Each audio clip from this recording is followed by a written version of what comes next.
Hello, and welcome to Crocheting with the Classics. Today we're doing a part of a beginner series, and this one is on where to find cheap yarn. So this is going to be a relatively short video on that, but I'm just going to give you some ideas for where you can go to get yarn as inexpensively as possible. And we're going to start with clearance sales.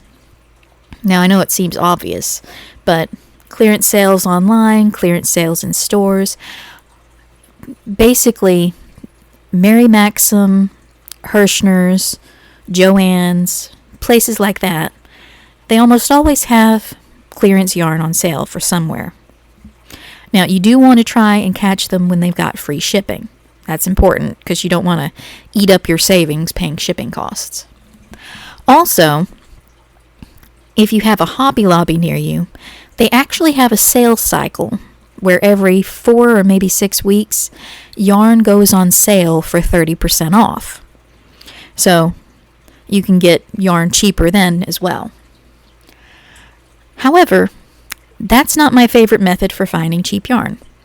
My favorite is actually to go to yard sales and flea markets, because you can almost always find bags of yarn in the aisles, or a crafter who's clearing out their stores or something, just decluttering.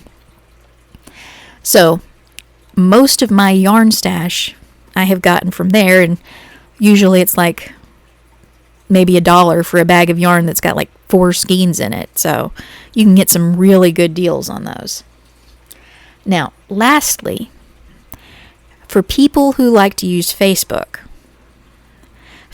Marketplace, especially when people are doing their spring cleaning and decluttering, you can find people who have yarn that sometimes they're just giving it away. There's also buy and sell groups and buy nothing groups. And you can exchange something else, maybe a goods or a service, for yarn. So that also works really well. Anyway, so this is just some ideas for you, where to get some cheap yarn, and happy crocheting, I guess. Anyway, thank you for being with me today, and have a lovely morning. Goodbye.